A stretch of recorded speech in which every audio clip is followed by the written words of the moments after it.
Good afternoon बच्चों। आज आप लोग नवमः पाठः संस्कृत भाषायाः गौरवम्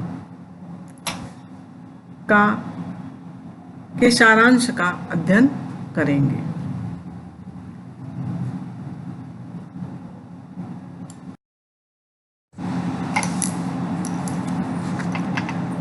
संस्कृत भाषायाः गौरवम्, संस्कृत भाषा का गौरव।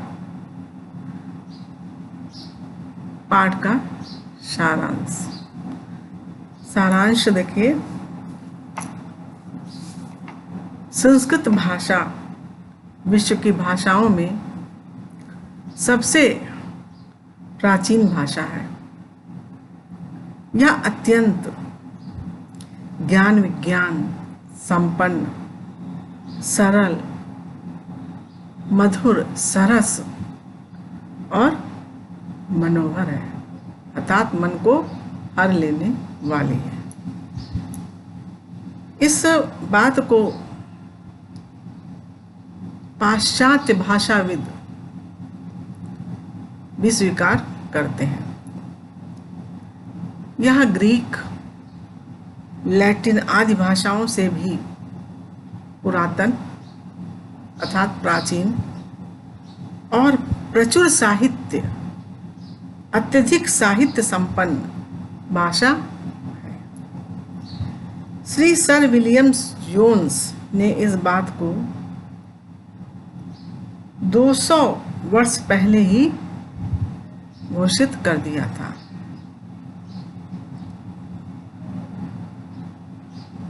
संस्कृत भाषा की प्राचीनता।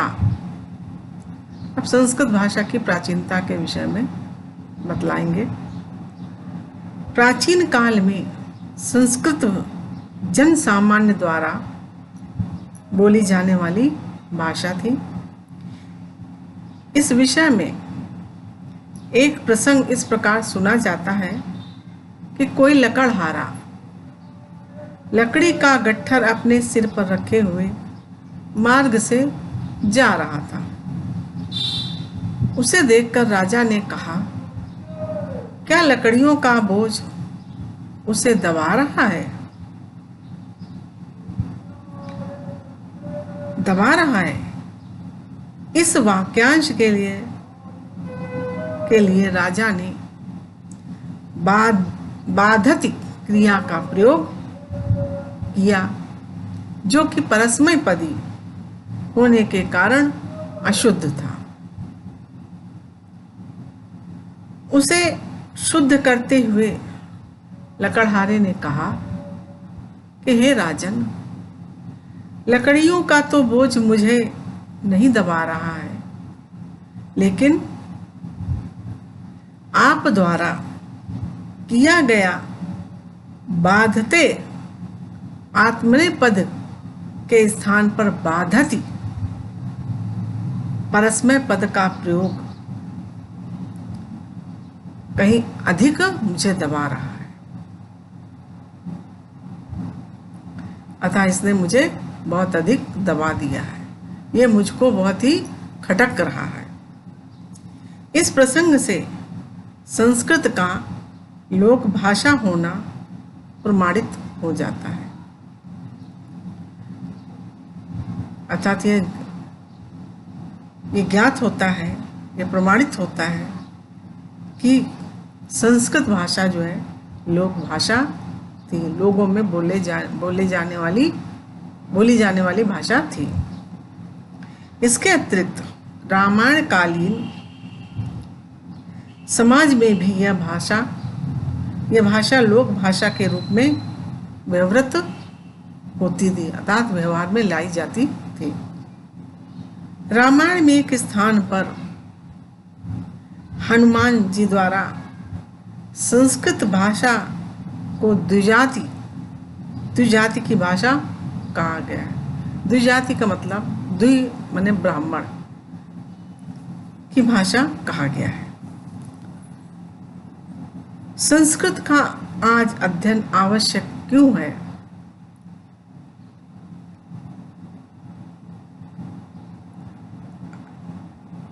अर्थात क्यों पढ़ी जानी चाहिए? तो उत्तर है, संस्कृत भाषा का साहित्य अत्यंत विशाल और व्यापक है। इसका साहित्य गद्य, पद्य और चंपू तीनों काव्यों में प्राप्त होता है। संस्कृत साहित्य उदात्त भाव संपन्न, श्रुति मधुर एवं समाज का प्रतिबिंब रूप है। विश्व का सबसे प्राचीन ग्रंथ, या यूं कहिए प्रथम ग्रंथ ऋग्वेद इसी भाषा में है। इसके साहित्य का परिणाम इस प्रकार है। ऋक्, यजु, साम और अथर्व अर्थात ये 4 वेद, शिक्षा, कल्प, व्याकरण, निरुक्त, छंद, ज्योतिष ये 6 वेदांग, न्याय, वैशेषिक, सांख्य, मीमांसा, योग और वेदांत 6 आस्तिक दर्शन। इसके अतिरिक्त चार्वाक, जैन और बौद्ध ये 3 नास्तिक दर्शन। उपनिषद, स्मृतियां, सूक्त, धर्मशास्त्र, पुराण, रामायण, महाभारत आदि से संयुक्त संस्कृत साहित्य की सीमा अत्यंत विस्तीर्ण, विशाल और व्यापक है। इस सभी साहित्य से विषयानुरूप संस्कृत के सरल और क्लिष्ट रूप अर्थात कठोर रूप प्रकट होते हैं।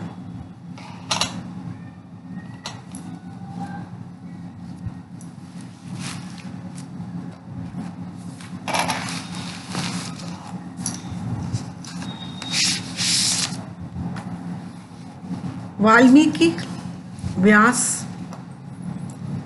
भवभूति, सुबंधु, बाण, कालिदास, अश्वघोष, हर्ष, भारवी, माघ और जयदेव आदि कवि और लेखक इसके गौरव को घोषित करते हैं।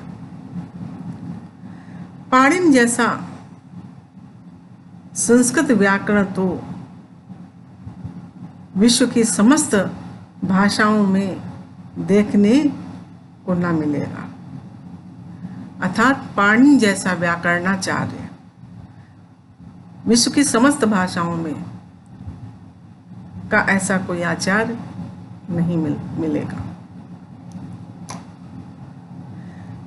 संस्कृत भाषा का वैशिष्ट्य। संस्कृत भाषा के वाक्य विन्यास में शब्दों का स्थान निर्धारित नहीं होता है। अर्थात वाक्य के अंतर्गत प्रयुक्त शब्द को कहीं भी रखा जा सकता है।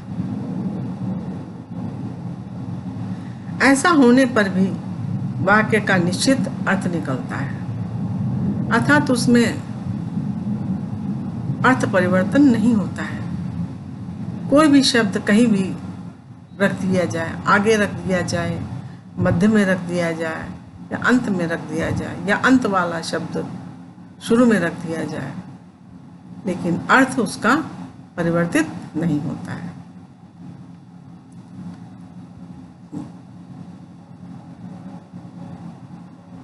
वाक्य का निश्चित अर्थ निकलता है। संधि और समास विधान भी संस्कृत की महत्वपूर्ण विशेषताएं हैं। संस्कृत में व्युत्पत्ति अर्थानुसार और व्युत्पत्ति के अनुसार अर्थवान शब्दों की रचना की जाती है। सामाजिक सरोकार की भाषा।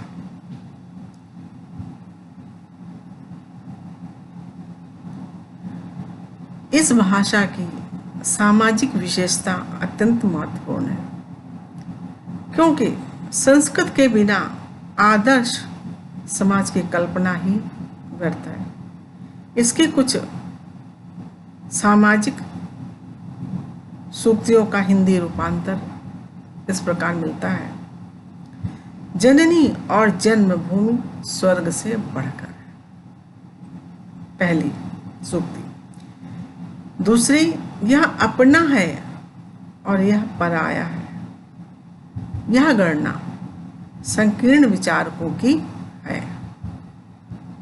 तीसरी सूक्ति मिलती है, उदार चारितों के लिए सारी पृथ्वी ही। उदार चरिता नाम तो वसुधैव कुटुंबकम। उदार चरितों के लिए तो सारी पृथ्वी ही कुटुंब है। चौथा है, कुत्ते और चांडाल के प्रति पंडित समभाव वाले होते हैं। पांचवी सूक्ति मिलती है, सभी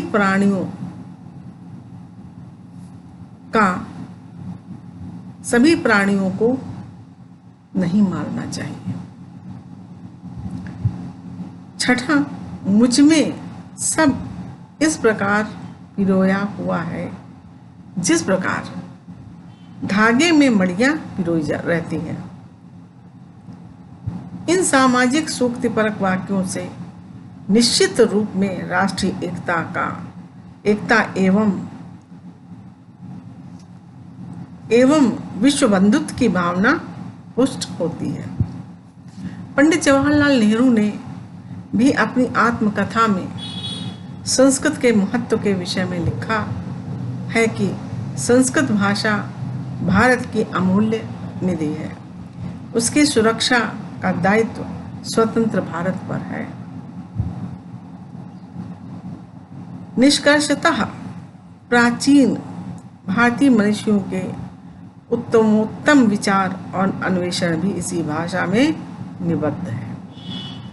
अतः हमें स्वयं को, अपने गौरव को, अपनी संस्कृति और सभ्यता की महत्ता को और भारत के सार्वभौम सम्मान को सुरक्षित रखने के लिए संस्कृत का अध्ययन अवश्य करना चाहिए। बच्चों, ये तो हमने संस्कृत भाषा की महत्ता पर प्रकाश डाला, सारांश पढ़ा आपने। इसमें आपने जाना कि हमें संस्कृत भाषा का अध्ययन क्यों करना चाहिए, यह क्यों हमारे लिए जरूरी है। यह पढ़ना हमारे लिए अति आवश्यक है, क्योंकि इसी से ही हमारी भारतीय संस्कृति जीवित रहेगी। इसमें संस्कृति है, संस्कार है, सदाचरण की बातें बताई जाती हैं।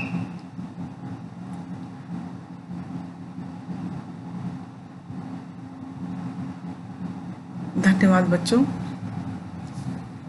अगले दिन हम इसकी व्याख्या का भाग पढ़ाएंगे, अर्थात अनुवाद बताएंगे। धन्यवाद।